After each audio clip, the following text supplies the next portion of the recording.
She was just another elderly woman riding the train, until a thief snatched her purse and vanished into the chaos of the subway. But what no one realized was that sitting just feet away, hidden under a hoodie and silence, was Hollywood star Michael B. Jordan. What happened next didn't make headlines. It didn't go viral. But it would force Michael to face a decision that would haunt him long after that subway ride ended. What do you do when the criminal looks exactly like the boy you used to be? The subway doors opened with their usual mechanical sigh, a sound so familiar it no longer registered as noise to Miriam Goldstein. At 78 years old, she had ridden these trains for most of her adult life, from the days when she worked as a schoolteacher to now, where each trip was a pilgrimage to the local community center, where she volunteered twice a week teaching English to recent immigrants. She wore her signature lavender coat, the one her late husband had given her for their final anniversary before his passing. Her hands, weathered and veiny, clutched a canvas tote filled with crossword books, candies she always handed out to children, and a tightly wrapped homemade scarf she planned to gift a shy Guatemalan girl from her class. She eased into a seat near the pole, letting her joints settle into the worn cushion, her breath escaping in a slow puff as the train began to roll forward again. Across from her, a teenager with sharp eyes and jittery fingers watched her with unnerving focus, his hood pulled low, his backpack pressed tightly against his chest. Miriam didn't notice him. Her gaze drifted to the windows, where her reflection shimmered against the blur of tunnels. She looked older than she felt, but she had long since made peace with that. What she didn't see, what no one did, was the man standing in the far corner of the train, obscured beneath a baseball cap and hoodie, earbuds in but music off. Michael B. Jordan had boarded at 59th Street, trying to disappear into anonymity after a grueling late-night shoot downtown. Fame had become both a gift and a curse, more so since he'd returned to New York to revisit the neighborhood where he grew up. He wasn't looking for trouble. But his instincts, sharpened by years of portraying soldiers, boxers, and revolutionaries, couldn't turn off. He scanned his surroundings out of habit, taking in every gesture, every shift in body language. The teen across from Miriam wasn't just sitting. He was calculating. His eyes darted from her tote to the subway map, then to the cameras above the door.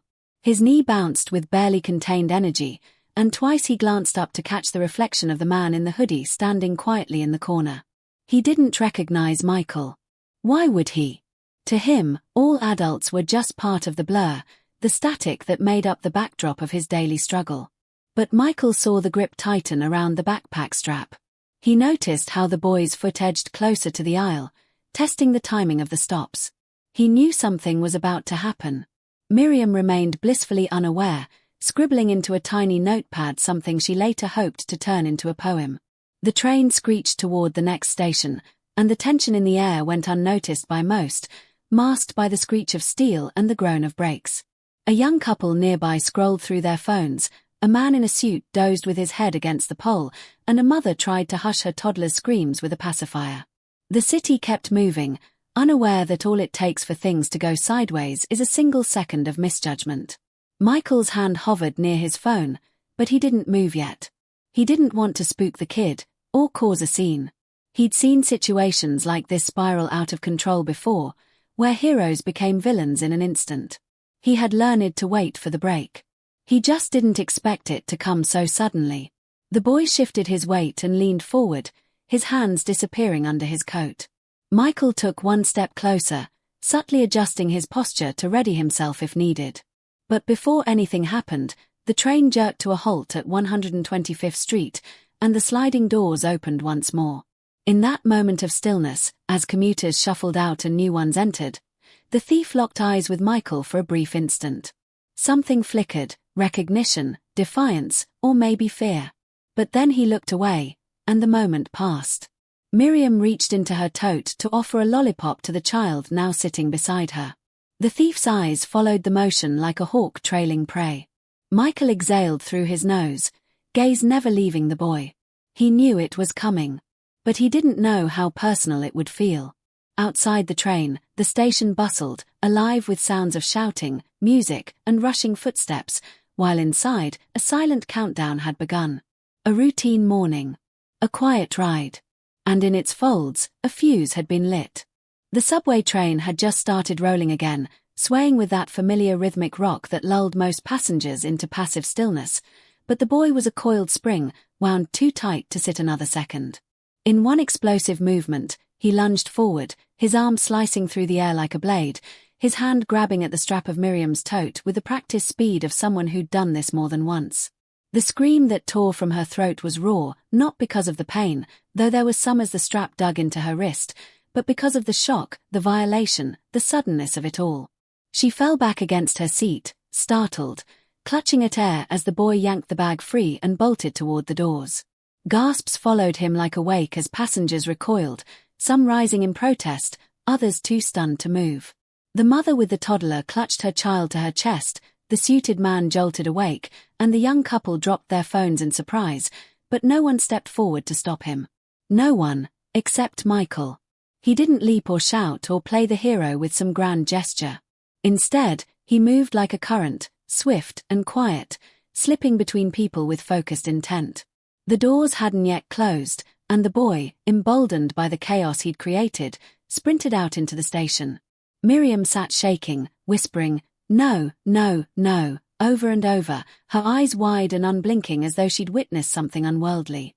Her fingers trembled as they reached for the scarf that was no longer there, her mind reeling not just from the theft but from the echo of 1,000 old memories rushing back, memories of vulnerability, of how quickly kindness could be repaid with cruelty. The boy didn't look back, didn't pause. But Michael did. Just for a second, he glanced at Miriam, saw her face, saw the way her soul seemed to fold inward beneath the weight of fear, and something inside him snapped into place. This wasn't going to end here. Not today. He exited the train just as the doors hissed shut behind him, vanishing into the crowd without so much as a word. His hoodie still masked most of his face, but his eyes were sharp now, scanning the platform with laser focus. The boy had a head start, but he wasn't subtle. He pushed past a pair of teenagers carrying instruments, barreled through a food vendor's cart, and jumped 2 steps at a time toward the 126th Street exit. Michael followed with a deliberate pace, careful not to run yet, watching how the boy moved, erratic, desperate, like a trapped animal looking for a hole in the fence. And that's when Michael saw it. The boy wasn't just fleeing blindly. He had a route. He knew where he was going. That meant this wasn't impulsive, it was survival. And that realization turned Michael's stomach more than the theft itself. Back on the train, passengers tried to comfort Miriam, but their voices sounded like distant echoes to her. She kept muttering about the scarf, her late husband, and how she always knew something like this would happen eventually. A kind man offered to call someone. A woman asked for her name.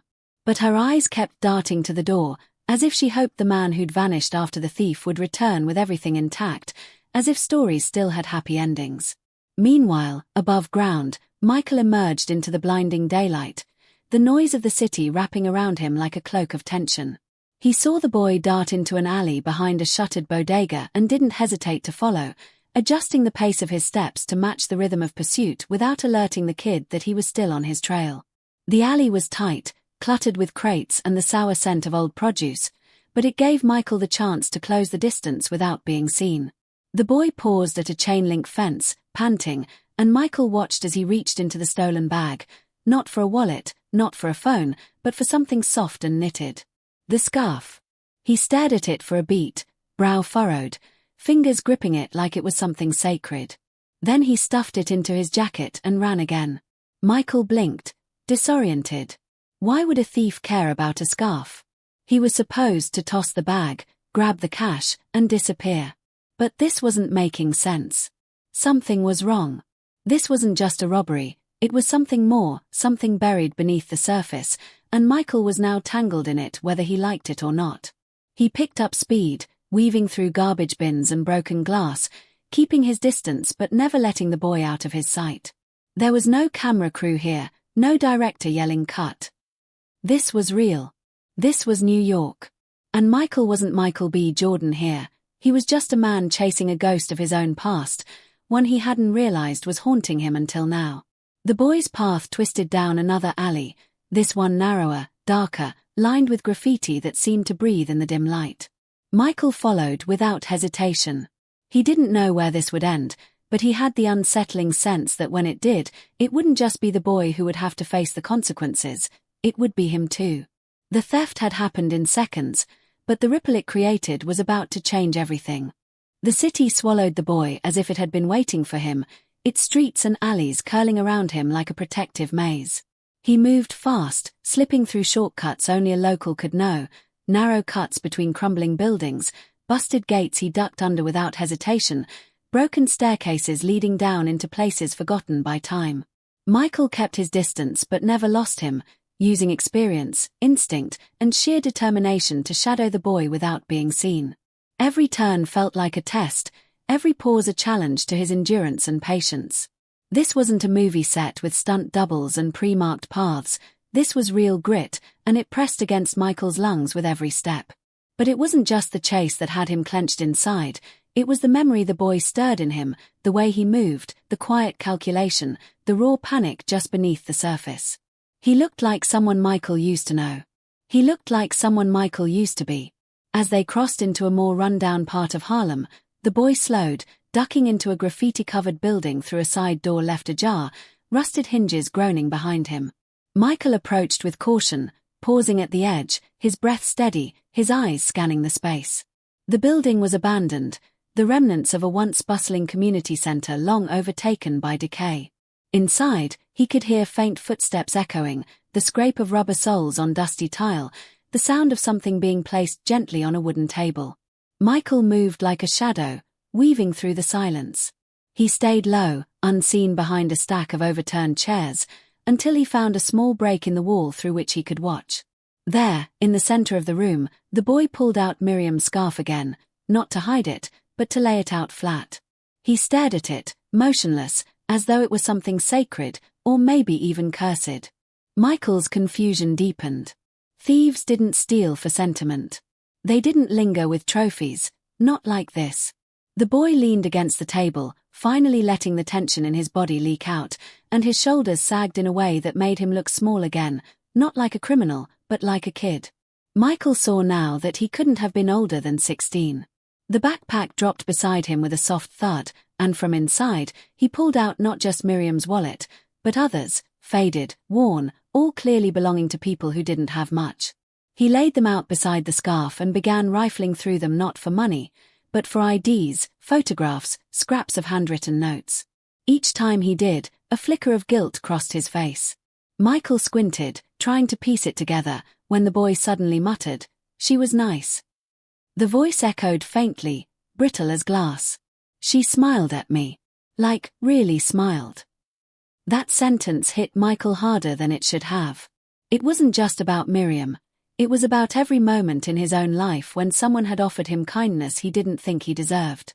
The boy wiped at his eyes roughly, shaking his head like he was trying to pull himself together, then stood up abruptly and shoved everything back into the bag, except for the scarf. That he folded carefully and slid into his coat, close to his chest. Michael knew then that this wasn't just about theft. This was a kid trying to hold onto something that made him feel human in a life that had clearly taught him not to be. He stepped out from behind the chairs without thinking, and the moment the boy saw him, he froze, eyes wide, ready to bolt. But Michael didn't move. He raised his hand slowly, trying not to startle him. "I'm not a cop," Michael said quietly, voice low and even. "I'm not here to hurt you." The boy's eyes flicked toward the exit. Michael took one step forward. "What's your name?" The boy didn't answer.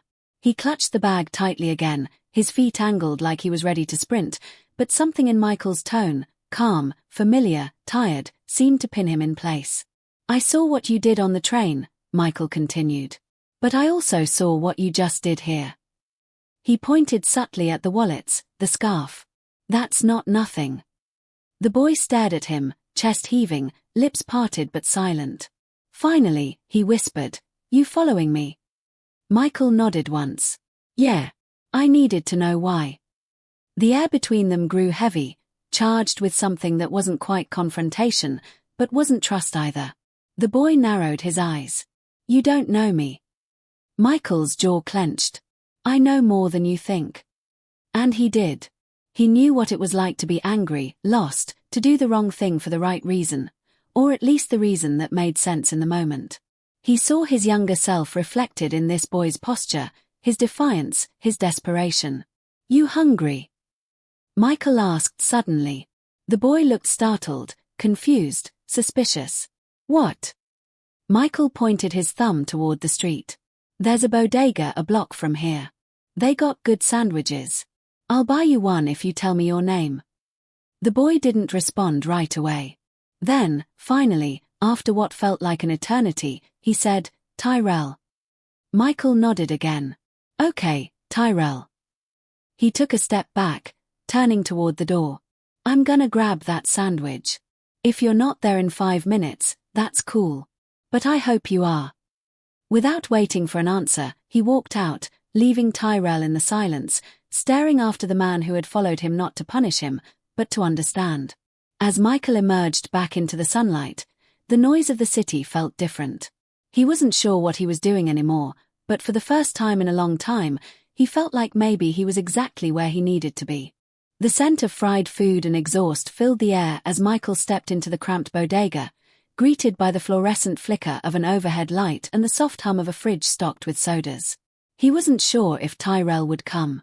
Part of him doubted it. But another part, the part that had seen the way the boy clutched that scarf like it meant something more than thread and warmth, held on to a sliver of hope. He ordered 2 sandwiches, turkey and cheese on hero rolls, and waited near the counter with his back to the door. The minutes stretched like hours. Then, just as the cashier slid the wrapped sandwiches across the counter, the door creaked open. Michael didn't turn right away. He didn't have to. He felt the presence behind him, tentative, quiet, lingering in the space like a question waiting to be answered. "Hope you like mustard," he said without looking back. There was no response at first. Then a cautious, almost amused voice said, "Only if it's spicy." Michael smiled as he turned and handed over one of the sandwiches. "You're lucky." Tyrell didn't sit. He leaned against the counter, biting into the sandwich with the hunger of someone who hadn't eaten since yesterday. Michael didn't rush him, just sipped from a water bottle and waited. The tension between them had shifted. It was no longer hunter and hunted. It was 2 lives circling a fragile understanding. Tyrell finally looked up, his lips pressed into a thin line. "You really not a cop?" Michael shook his head. "Told you. I'm not here to get you locked up." Tyrell's gaze narrowed. "Then why follow me? Most people would have just kept scrolling on their phones." Michael took a deep breath, resting his elbows on the counter. "Because you reminded me of me. And because what you did back there, it didn't sit right with me. Not just the stealing. The way you looked after." Tyrell chewed slowly, eyes fixed on a stain on the tile floor. "You don't know what it's like," he said. "People don't give you nothing. Not unless they want something back. That old lady. She smiled like I wasn't invisible. I didn't know what to do with that." Michael's jaw tightened. He did know what that felt like, being seen for the first time, and how terrifying it could be. He reached into his pocket, pulled out his phone, and for a moment Tyrell tensed, expecting a call to the police. Instead, Michael pulled up a photo, a boy around Tyrell's age, wearing second-hand clothes, a wary look in his eyes, standing outside a youth center. "That was me," he said. 15. Angry. Broke. I used to steal, too. Not proud of it, but I did. Mostly food. Sometimes worse. Tyrell glanced at the photo, skeptical. "So what changed?" Michael looked him dead in the eyes. "Someone gave me a reason to stop. Someone who didn't owe me a damn thing." Tyrell's expression softened, but only slightly. "Was it a woman?" Michael chuckled under his breath. "Nah. It was a guy named Earl. Ran a boxing gym. Caught me trying to break into his place one night. Instead of calling the cops, he handed me gloves and said, 'If you're gonna fight the world, do it in the ring.' Scared the hell out of me."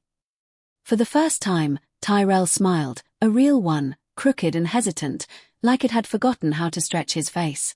"That's wild," he said. "Sounds made up." Michael laughed. "Yeah, well, it felt made up too. But it saved my life." He paused, then continued. "You got anyone like that?" The smile vanished. Tyrell looked away, his shoulders tightening again. My brother's in lockup. Mom works nights. I don't see her much. Pop's gone. Been gone. Michael nodded slowly, letting the silence speak for a while. Then he reached into his jacket and pulled out Miriam's wallet.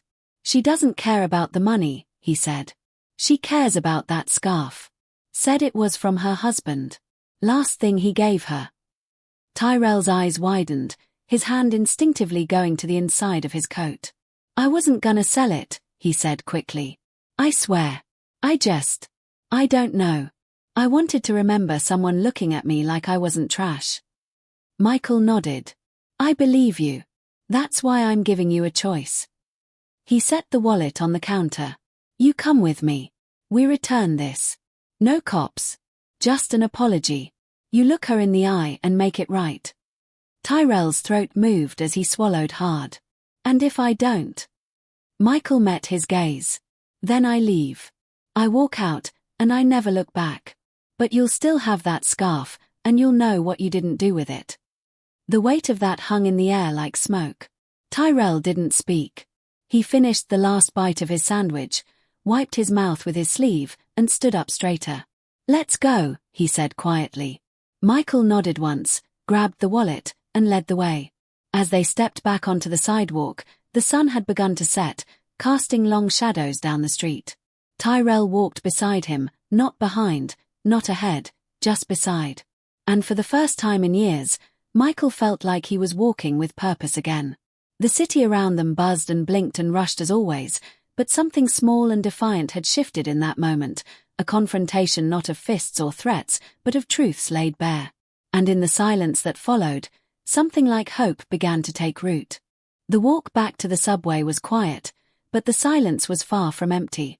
It pulsed with unsaid things, unfinished lives, and the strange weight of what might come next. Michael kept his hands in his pockets, resisting the urge to over-explain, to fill the air with reassurances or advice. Tyrell walked beside him, the scarf still tucked carefully in his coat, his steps slower than before, more deliberate. The chaos of earlier now felt like a distant tremor compared to the storm quietly building in both of them. When they reached the station entrance, Tyrell paused at the top of the stairs, his eyes scanning the street as if trying to commit its freedom to memory. You sure she's not gonna flip? He asked, voice low, uncertain. Michael looked at him. I don't know. But I know you'll feel worse if you don't try. That answer didn't make Tyrell feel any better, but it was honest, and that mattered more. They descended together, the grime of the city's underground wrapping around them once more as they re-entered the pulse of a world that hadn't paused for a second. They waited on the platform, and when the next train pulled in, Tyrell followed Michael inside, gripping the pole tightly as if it might hold him together. Miriam was still sitting in the same car. She hadn't left. Her face was drawn, her eyes distant, but she was there, which said something in itself. When she saw Michael, her brows lifted slightly in recognition, but when her gaze fell on Tyrell, her whole body stiffened. Michael stepped aside, letting the boy speak first. Tyrell walked up to her slowly, his fingers fumbling as he reached into his coat. He pulled out the scarf, unfolded it with a care that surprised even him, and held it out. I'm sorry, he said, barely louder than a whisper. I shouldn't have taken it. I don't got a good reason. You were nice to me. I wasn't used to that. Miriam stared at him, unmoving, the scarf trembling in his outstretched hands like a peace offering from a war he wasn't sure he'd survived. For a long moment, she didn't take it. Then, gently, she reached forward and closed her fingers around the fabric. This was my Harold's, she said softly. Gave it to me right before his heart gave out. He always worried I'd get cold without him. Tyrell looked like he was about to break. I didn't know, he said. I didn't want to feel invisible again. She stared at him, her gaze sharp, cutting, but not cruel. Then don't be, she said. Don't do things that make people look away from you. Give them a reason to see you. Her words landed like stones in still water. Michael watched the exchange silently, his heart pounding in ways he didn't expect. He'd thought this moment would be about justice or closure, but it had become something else entirely, redemption, maybe, or something close to it. Miriam nodded toward the seat beside her. "Sit," she said to Tyrell, and after a hesitant beat, he did. As the train began to move, Michael stood by the door, watching the city flash by outside while the past crept up behind him. This boy, this moment, had triggered memories he'd buried so deep he forgot they still had power. He saw himself again at 15, standing outside Earl's gym, fists clenched, eyes darting, unsure if walking inside would save him or crush him. He remembered the voice that said, "You don't have to be perfect. Just be better than yesterday." That voice had lived in his head ever since, and it was that same voice he heard now as he watched Tyrell nod along while Miriam spoke softly to him about her husband, about resilience, about the world being cruel but never cruel enough to take your humanity, unless you let it. Michael felt something stir in him, a long-lost ache that had once driven him to change his life and now whispered that maybe he could help someone else do the same. But Tyrell wasn't the only one being forced to face the truth. As the train rocked beneath him, Michael realized that for all his success, for all the fame and fortune and good intentions, he'd been coasting on the belief that his past was fully behind him. Yet here it was, staring back at him in the shape of a kid with too much weight on his shoulders and not enough hands to carry it. He'd been Tyrell once, and he'd been Earl since, but maybe he needed to become something more now, a bridge, not just a memory. The thought terrified him. Fame had insulated him from risk, but this wasn't a movie with stunt doubles and scripted outcomes. This was raw, unpredictable, real. If he stepped into this role fully, he wouldn't be able to walk away once the scene ended. And maybe that was exactly what needed to happen. The train slowed again, another station, another crowd pushing in. Miriam squeezed Tyrell's hand before she stood, her stop approaching. She turned to Michael. "Thank you," she said. "Not just for following him. For not giving up on him when it would have been easier to walk away." Michael gave a quiet nod. "Thank you for giving him a chance to fix it." She smiled faintly and stepped off the train, disappearing into the current of people, leaving behind a silence that wasn't uncomfortable but charged. Tyrell looked at Michael, the question clear in his eyes. "What now?" Michael met his gaze. "What's your schedule look like tomorrow?" Tyrell blinked, unsure how to answer. "Why?" Michael reached into his pocket and pulled out a card, simple, unassuming, with an address and a name, a local youth center. "Because I'm thinking of starting something again. Thought maybe you'd want to help." Tyrell stared at the card like it was a puzzle, then slowly nodded, that crooked smile returning. "Yeah," he said. "Yeah, I think I would."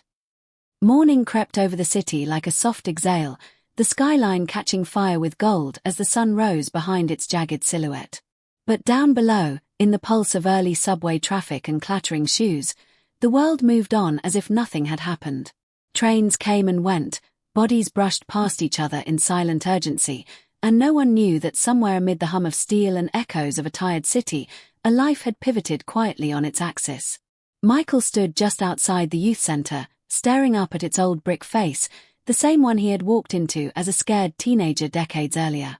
It hadn't changed much, peeling paint, a crooked sign, a smell of rubber and sweat and potential.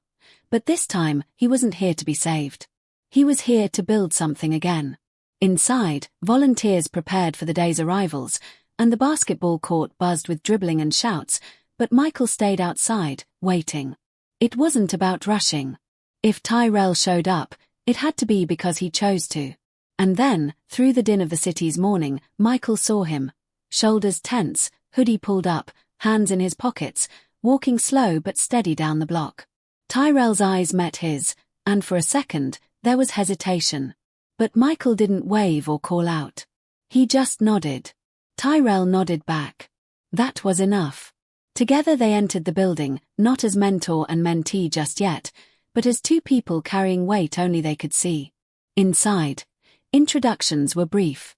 No one knew who Tyrell was, and only a few kids even recognized Michael without the red carpet and the cameras. He preferred it that way. This wasn't about celebrity. This was about being present. About being real. Michael watched as Tyrell sat in on a group session, arms crossed at first, then slowly uncurling, inch by inch, as he listened to stories that sounded like his own. By the end, he'd spoken, a short sentence, nervous, but loud enough to be heard. Back on the train that afternoon, Miriam returned to her usual seat, her lavender coat neatly buttoned, the scarf now wrapped tightly around her neck once again. Her fingers grazed it every few minutes as if grounding herself in its warmth. She looked around, half expecting to see the boy or the man who had chased him, but they weren't there. To the world around her, she was just another old woman commuting home. No one knew that she had witnessed a thief apologize, had forgiven him, had seen something rare and fleeting, a second chance. Her heart still beat a little faster when the train stopped suddenly, or when a stranger got too close, but beneath it all was something stronger than fear. There was peace. Peace not from the return of stolen goods, but from the belief that something in the world still worked the way it should. She didn't tell her children what had happened. Not because she wanted to keep it secret, but because she knew they wouldn't understand how something so small could feel so large. Michael didn't tell anyone either. There was no press release, no post on social media, no photos of the sandwich shop or the youth center. He didn't need validation, didn't want credit. He simply kept showing up, again and again, every few days at first, then weekly, helping where he could, staying long after the cameras of his fame had faded into the distance. He started working with the staff to expand the mentorship program, finding other kids like Tyrell, on the edge, smart, angry, lost. Not all of them accepted his help. Some walked away. But a few stayed, and that was enough. Tyrell kept coming too. Slowly, cautiously, but consistently. He learned to run drills for the younger kids, started helping them with homework, then started sharing pieces of his own story. Not all of it, just enough to let them know he got it. And in those rooms, in those moments, he became something else. Not a victim. Not a thief. Not a lost cause. Just a presence, a guide, maybe even a brother. Weeks later, a subway commuter posted a blurry photo online of Michael standing at the back of a train, hood up, hands in his pockets, staring out the window. The caption read, "Pretty sure I saw Michael B. Jordan on the 6 train." Dude looked deep in thought. It went viral for a day, then got lost under the noise of celebrity gossip and trending memes. No one knew what he was thinking about, or what he had just done. No one guessed that a story worth telling had unfolded in silence between stations. That somewhere in the folds of the city, a boy had stolen something he could never sell, and a man had given back something he didn't even know was missing. No one knew, because sometimes the real stories don't get recorded. They don't go live. They live in the small, quiet spaces between headlines. In a scarf returned. In a sandwich shared. In a name finally spoken without shame. Miriam eventually wrote a letter, not to the police or the press, but to herself. A record of what happened, in her own hand, folded and placed inside the pages of her husband's favorite book. It simply said, "He reminded me that people are still worth believing in." Michael would never read it. Tyrell would never know it existed. But the story didn't need to be told to have mattered. It had already changed the only lives it needed to. On a city train, where the world often turns a blind eye, someone had watched. Someone had acted. Someone had chosen to see what everyone else ignored. And in doing so, they rewrote a moment that could have ended in silence, in violence, in nothing, but instead became something else entirely. Not a headline. Not a tragedy. Just a flicker of hope that for once, someone had been watching and had cared enough to do something about it.